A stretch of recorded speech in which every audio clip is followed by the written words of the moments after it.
How's it going, everyone? Civil from Madden.com here, and today I'm bringing you a quick tutorial on how to run the ball in Madden 19.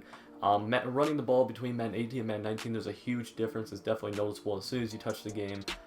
It's actually kind of hard to move with the ball carrier when you first get the game, so I think it's really important to kind of know how things are going to work before you touch the game. It'll give you kind of a head start.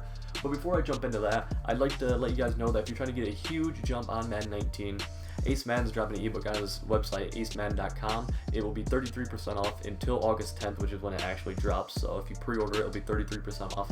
It will be out of the Arizona Cardinals playbook. It's a gun tight formation. I've played it a few times, or I've played him in it a few times, and it's really tough to defend. And in the video, he does a really great job, or in the ebook rather, he does a really great job of explaining all the plays and all the setups. And I think it's a great way to get a jump on Madden 19. But now getting into the video, we're going to go into the gun tight or gun tight end formation inside zone, and I figured the best way to first show you guys would be out of without a defense.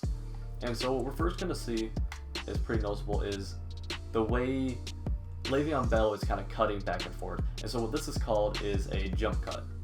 And so what's cool about this is that if you hit RT when he plants his foot, he gets a huge acceleration burst, and you can see that he does that by the grass flying out of the ground every time he cuts.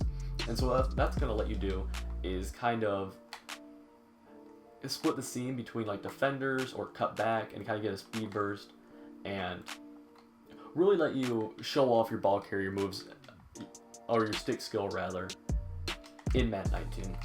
And another big thing to note is that while I was cutting like this right here, I'm holding just the left stick. This is all the left stick, and then right here I am pressing RT as I make my jump cut. So as I plant my foot, RT, and then, yeah, so what we're going to see here is I'll show you what happens if you hold RT. So you can see how much harder it is, or how slower the cuts are when you're holding RT. This is all RT right here compared to not RT. So you see when you're holding RT, you can't really move laterally with your ball carrier at all. So now the next topic I want to get into is kind of my favorite ball carrying moves here. I kind of have three of them. The first one I'm going to show you is the left trigger right stick juke. And so when you're going kind of horizontally like this, you get kind of like a jump cut almost. And that's kind of nice to getting users and CPU defenders to kind of over pursue. And you'll get CPUs into animations where they miss, and then the user will actually sometimes miss as well. And the next one I'm going to show you is probably going to be the LT-RT left stick precision spin.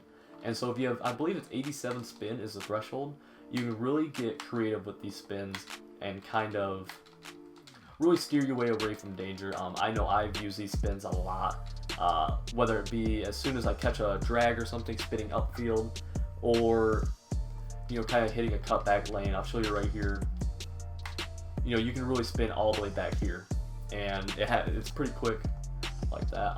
The other move that I really like is kind of used on kickoffs. It's holding RT and then hitting the right stick left or right, and this is really good against CPU defenders. I found users aren't going to get sucked into animations like this just because of how the gameplay mechanics are now. But using the right stick would definitely, or RT right stick will definitely get the CPU into some animations if you have a decent amount of juke, and I've really enjoyed using those on kick returns. So now getting into some actual footage and practice against a live defense, you'll see kind of how I like to run the ball. I'm not really a huge fan of the jump cut, to be quite honest, even though it is a feature and some people really do like it. I kind of like to run, instead of like pointing my stick in different directions, I kind of like to run with a rounded motion with my stick. So you see kind of how, even though you can't always get it if you go too far, you can kind of get a better steer, like you can steer your player a lot better. Right there, you want to get out. The sheds this year are toned up a lot. Running the ball overall is just a lot harder, but it is possible right there. Antonio Brown gets killed. We're going to see what we can do here. So right there, that's me showing off the spin move, the steerable spin with left trigger, right trigger, and then hitting B while pointing the left stick in whatever direction you want to go. And I've actually found that to be a really great spin move. And the way I'll show it, my favorite way of doing it, is actually in the open field after I catch a ball. So we'll see if we can get someone open here. We have this. And then kind of spinning back. So once you get to the sideline, if you hit that fast enough, because right there he's going to go to the sideline, he's going to go out of bounds, most likely. Hitting that keeps you in bounds, and it can make someone miss a lot of the times. So that's really nice. We'll show it again here. Someone with higher spin is obviously going to do it better. Right here, and then we spin back. So he's about to go out of bounds. The spin is what keeps him in, and sometimes you'll make a defender miss, sometimes you won't. You can't really tell for sure. But yeah, that's really my favorite move. I think it's really overpowered at this point. So Le'Veon Bell has 91 spin, I believe, and he has the best spin move that I've seen. And you can get really glitchy with it. You can kind of spin backwards.